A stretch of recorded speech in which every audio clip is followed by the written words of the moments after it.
Hello दोस्तों, स्वागत है आपके अपने YouTube channel Gurukul study points में। मैं हूं अंजलि राठौर और मैं लेकर आई हूं करंट अफेयर के ऑब्जेक्टिव क्वेश्चंस। तो चलिए चलते हैं क्वेश्चंस की तरफ। क्वेश्चन नंबर 81, हाल ही में निर्यात को बढ़ावा देने के लिए भारत किस देश में कपास गोदाम खोलेगा? Option A Vietnam, option B Myanmar, option C Afghanistan, option D Philips. तो दोस्तों हमारा राइट आंसर है ऑप्शन ए वियतनाम। हाल ही में निर्यात को बढ़ावा देने के लिए भारत वियतनाम देश में कपास गोदाम खोलेगा। चलिए दोस्तों इसके इम्पोर्टेंट फैक्ट को देख लेते हैं। कपड़ा मंत्रालय के तहत कार्यरत भारतीय कपास निगम CCI निर्यात को बढ़ावा देने के लिए वियतनाम में अपना गोदाम स्थापित करेगा। दूसरा फैक्ट है दोस्तों यहाँ पर CCI बांग्लादेश के साथ 1.5 से 2 मिलियन गांठ कपास निर्यात करने के लिए समझौता ज्ञापन पर हस्ताक्षर करेगा। तीसरा फैक्ट है यहाँ पर भारत ने बांग्लादेश और वियतनाम को चुना है क्योंकि उनके पास US, यूरोप और चीन के बाजारों में शुल्क मुक्त पहुंच है।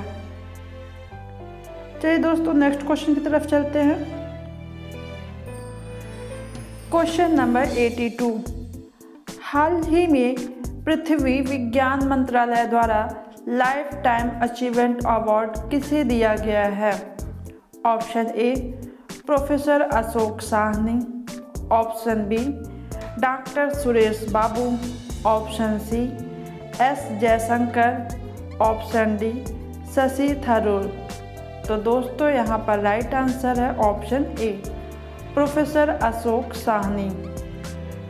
हाल ही में पृथ्वी विज्ञान मंत्रालय द्वारा lifetime achievement award professor Ashok Sahni को प्रदान किया गया है।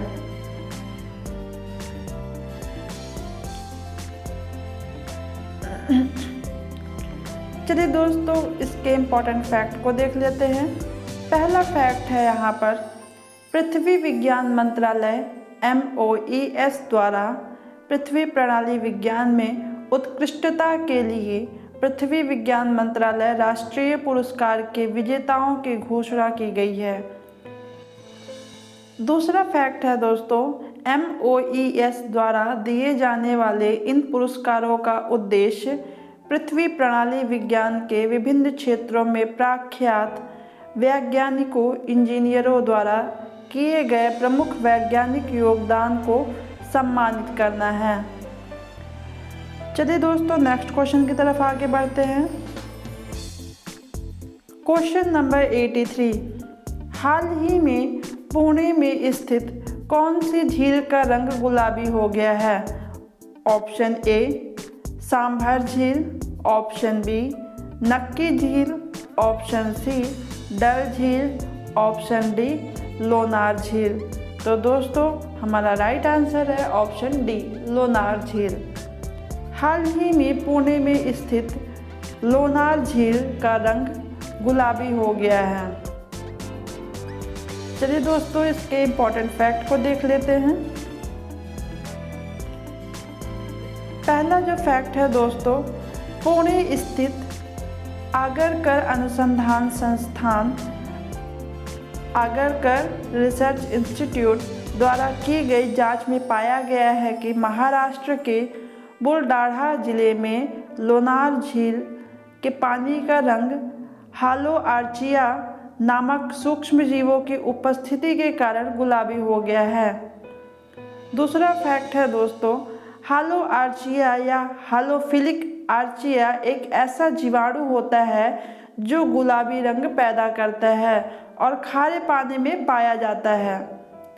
तीसरा फैक्ट है दोस्तों वैज्ञानिकों का मानना है कि वर्षा की अनुपस्थिति, कम मानवीय हस्तक्षेप और उच्च तापमान के परिणाम स्वरूप जल का वाष्पीकरण हुआ है जिससे लोनार झील की लवणता एवं pH में वृद्धि हुई है। चौथा फैक्ट है दोस्तों यहाँ पर लवणता एवं पीएच की वृद्धि ने हेलोफिलिक जीवाणुओं के विकास के लिए अनुकूल परिस्थितियां उत्पन्न की हैं। यहाँ पे पांचवा फैक्ट है हमारा, वैज्ञानिकों का कहना है कि झील का रंग अपने मूल रूप में वापस आने लगा है क्योंकि वर्षा ऋतु ने अतिरिक्त जल की मात्रा को बढ़ा दिया है, जिससे लवणता एवं पीएच के स्तर में भी कमी आई है और झील में हरी शैवाल भी बढ़ने लगी है।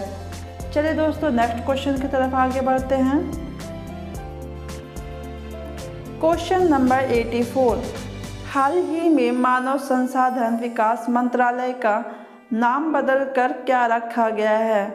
ऑप्शन ए शिक्षा मंत्रालय, ऑप्शन बी विकास मंत्रालय, ऑप्शन सी संसाधन मंत्रालय, ऑप्शन डी इनमें से कोई नहीं।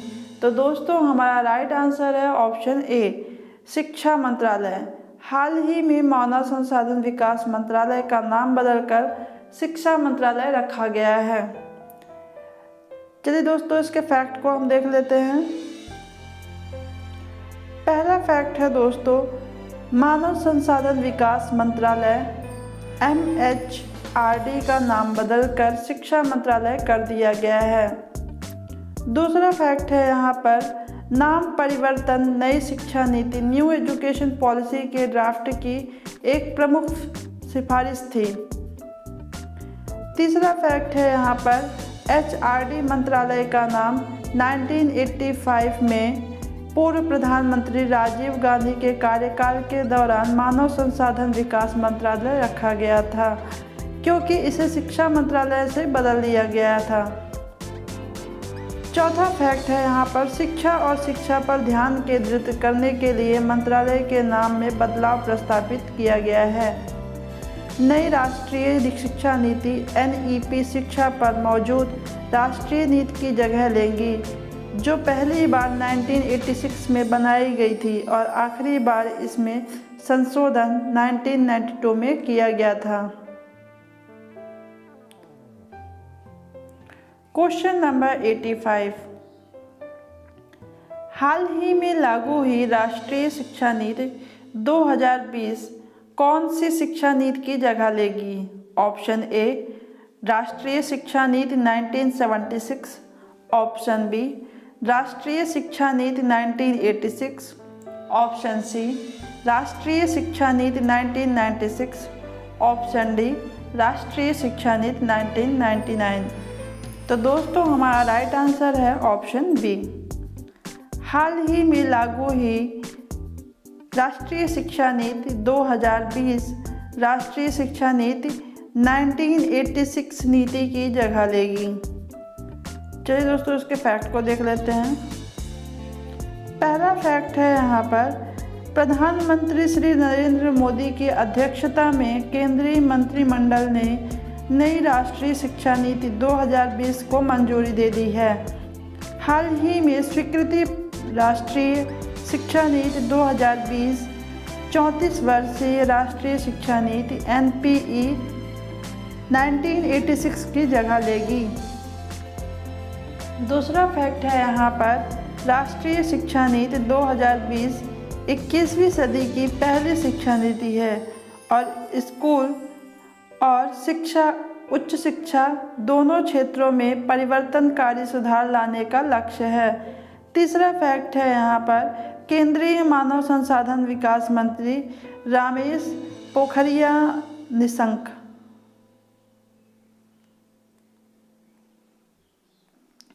तो दोस्तों केंद्रीय मानव संसाधन विकास मंत्री कौन है? रमेश पोखरियाल निशंक जी हैं। चलिए नेक्स्ट क्वेश्चन की तरफ आगे बढ़ते हैं। Question number 86। हाल ही में केरल को कौन सी नदी से रेत हटाने की प्रक्रिया पूरी हुई है? ऑप्शन ए पेरियार नदी, ऑप्शन बी भरतपुजा नदी, ऑप्शन सी पंपा नदी, ऑप्शन डी इनमें से कोई नहीं। तो दोस्तों हमारा राइट आंसर है ऑप्शन सी पंपा नदी। हाल ही में केरल पंपा नदी से रेत हटाने की प्रक्रिया पूरी हुई है। चलिए दोस्तों इसके फैक्ट को देख लेते हैं। पहला फैक्ट है दोस्तों यहाँ पर, पंपा नदी केरल की पेरियार और भरतपुझा के बाद तीसरी सबसे बड़ी नदी है। दूसरा फैक्ट है यहाँ पर, इसकी लंबाई 176 किलोमीटर है। तीसरा फैक्ट है, केरल का प्रसिद्ध सबरीमाला मंदिर तीर्थ इसी नदी के तट पर स्थित है। चौथा फैक्ट है, इस नदी को दक्षिणा भगीरथी और नदी बारिश के नाम से भी जाना जाता है। पांचवा फैक्ट है यहाँ पर, यह केरल में पश्चिमी घाट में पेरुमेडु पठार की पुल चिमलाई पहाड़ी से निकलती है। चलिए दोस्तों नेक्स्ट क्वेश्चन की तरफ आगे बढ़ते हैं। क्वेश्चन नंबर 87, हाल ही में जोरम मेगा फूड पार्क का उद्घाटन कौन से राज्य में हुआ है? Option A Mizoram, option B Kerala, option C Gujarat, option D Orissa. तो दोस्तों यहाँ पर राइट आंसर है ऑप्शन ए मिजोरम। हाल ही में जोरम मेगा फूड पार्क का उद्घाटन मिजोरम राज्य में हुआ है। चलिए दोस्तों इसके इम्पोर्टेंट फैक्ट को देख लेते हैं। दोस्तों इसका पहला फैक्ट है, केंद्रीय खाद्य प्रसंस्करण उद्योग मंत्री श्रीमती हरसिमरत कौर बादल ने मिजोरम के कोलासिब में पार्क का वर्चुअल उद्घाटन किया है। दूसरा फैक्ट है, जोरम मेगा फूड पार्क का उद्घाटन 20 जुलाई 2020 को किया गया। तीसरा फैक्ट है, मिजोरम के मुख्यमंत्री जोरमथंगा हैं। चलिए दोस्तों नेक्स्ट क्वेश्चन की तरफ आगे बढ़ते हैं। क्वेश्चन नंबर 88, हाल ही में जम्मू कश्मीर से अनुच्छेद 370 हटाने जाने की पहली वर्षगांठ कब मनाई गई है?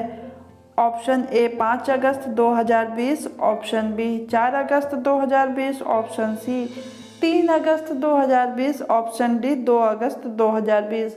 तो दोस्तों हमारा राइट आंसर है ऑप्शन ए 5 अगस्त 2020। हाल ही में जम्मू कश्मीर से अनुच्छेद 370 हटाए जाने की पहली वर्षगांठ 5 अगस्त 2020 को मनाई गई है। चलिए दोस्तों इसके इम्पोर्टेंट फैक्ट को देख लेते हैं। पहला फैक्ट है यहाँ पर, आज 5 अगस्त 2020 को जम्मू कश्मीर से अनुच्छेद 370 हटाए जाने की घोषणा की पहली वर्षगांठ है। दूसरा फैक्ट है यहाँ पर, 5 अगस्त 2019 को केंद्रीय गृह मंत्री श्री अमित शाह ने जम्मू कश्मीर से अनुच्छेद 370 को हटाने की घोषणा की थी। तीसरा फैक्ट है, इसके साथ ही जम्मू कश्मीर के पुनर्गठन किया गया। लद्दाख को जम्मू कश्मीर से अलग करके केंद्र शासित प्रदेश बनाया गया, परंतु इसकी कोई विधानसभा नहीं है। दूसरी ओर जम्मू कश्मीर को भी केंद्र शासित प्रदेश बनाया गया। इसके साथ ही जम्मू कश्मीर को विशेष दर्जा भी समाप्त हो गया। चलिए दोस्तों नेक्स्ट क्वेश्चन की तरफ आगे बढ़ते हैं। क्वेश्चन नंबर 89, हाल ही में भारत के किस राज्य के उत्तरकाशी का वन विभाग क्षेत्र में हिम तेंदुआ संरक्षण केंद्र स्थापित करने की घोषणा की गई है? Option A Arunachal Pradesh, option B Uttarakhand, option C Rajasthan, option D Himachal Pradesh. तो दोस्तों हमारा राइट आंसर है ऑप्शन बी उत्तराखंड। हाल ही में भारत के उत्तराखंड राज्य के उत्तरकाशी वन प्रभाग क्षेत्र में हिम तेंदुआ संरक्षण केंद्र स्थापित करने की घोषणा की गई है।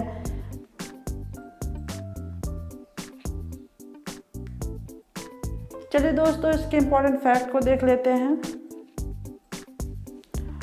पहला फैक्ट है दोस्तों, उत्तराखंड राज्य के उत्तरकाशी वन प्रभाग क्षेत्र में जल्द ही हिम तेंदुआ संरक्षण केंद्र स्थापित करने की घोषणा की गई है। दूसरा फैक्ट है यहाँ पर, थाई राज्य में शीतकालीन पर्यटन को बढ़ावा देने के लिए